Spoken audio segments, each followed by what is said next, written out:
George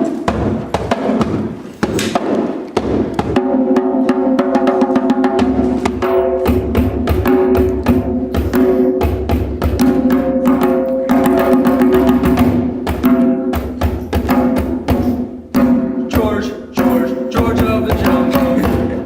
Fantastic. Introducing first, Rich Pellegrino. That would be something, wouldn't it? Can you do your theme song? I don't know, gosh. Not very simple. Yeah.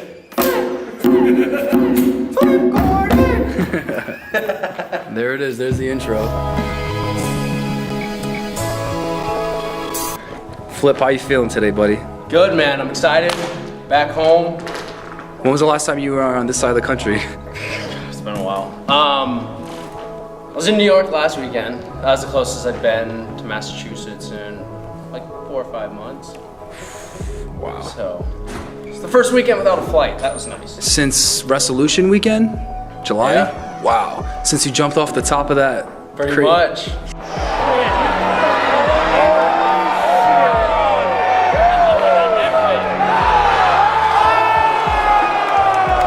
felt like I was up there forever, but then I watched the film and I was only up there for a few seconds.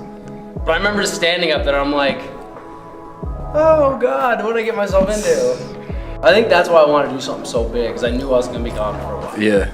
And I didn't want people to forget about me, so I'm like, I gotta do something crazy so they remember. Oh man, I've been over to England 5 times this year already. I went over there for Rev Pro, LDN, Southside, Pro Wrestling Live, Target. I know I'm forgetting others. I went to OTT in Ireland. I went to WXW in Germany. I went to Mexico for 2 weeks for CMLL. There was an earthquake there, got to stay a little longer because of it. And then obviously I was wrestling in the States, so just been busy, I love it. Yeah, I won a title for LDN back in February, and I held it onto it until August, I believe. All the months mixed together as one. I can't remember what I did last week. Yeah, I'm sure it's a blur. So what do you think are like some of the biggest differences when you go overseas compared to America as far as like the crowds and wrestling shows I think go? it's just the crowds.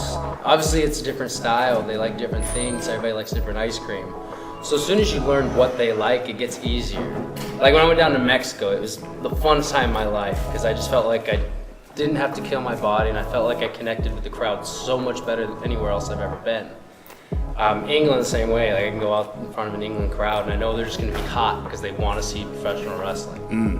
It's just nice to go to these other places where they appreciate wrestling so much more, because I feel like sometimes here in the States, because there's so much of it, it's almost taken for granted. And what is it like working with the guys overseas too? What's that like? How is that different? It's awesome because obviously everybody comes up a different way. Everybody has a different trainer. So like when you wrestle in like the region, you're obviously wrestling guys, they're trained a similar way. Then you start traveling all in the country, you learn different styles from them, even just within the same country. And then you start going to these other countries. Yep. And that's when you really start to learn different styles, because different people were brought up different ways. And that's one of the coolest part about traveling, is you're learning so many different styles. I've learned so much. Even like my first couple matches back when I got back from Mexico, I felt a tremendous difference. Even though I'd been wrestling in Mexico for 2.5 weeks, because it was a different style, I felt like when I came back to this style, it just made me better as a performer. Do you ever find yourself like, you know, in Mexico thinking about something that Fury told you? You know what I mean? Like, do you hear that voice in your head? All the time. I always think of like things that people have told me coming up, and obviously when you're in the ring, you remember it more than when they just tell you. And sometimes after a match, they give you feedback. You're like, oh yeah, I knew that, whatever. But it's totally different when you're in there in the ring and you're like, oh yeah, they told me to do this. Oh my gosh, that worked. Why haven't I been doing this? One of my other memories, first memories, is my first match here in Chaotic. I went against Booker, and it was one of those things where it's like, oh my gosh, like I just started, I'm already getting an opportunity 6 months in. And that feels like 6 months ago. Yeah. And here we are, almost 2.5 years later. Back of the head, a young man from Kalispell, Montana. Unbelievable. Oh! His footing, but regains it. Oh, man! Do you ever think about the times when you were just like chilling at the merch table, just getting started, nobody knew who you Wishing were? I was on shows. Yeah, I remember when I met you, I remember I wasn't even on shows yet. I'd been training 3 or 4 months when I met you.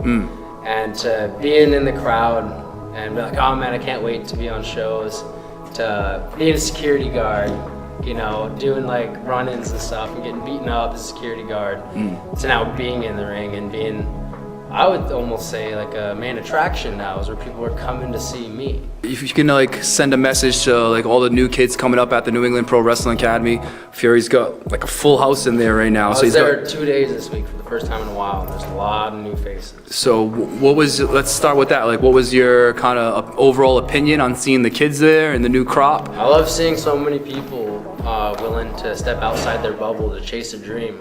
It takes a lot for somebody to be able to do that, to chase a dream, because there's so many people that are going to tell them, you can't do this, it's not realistic.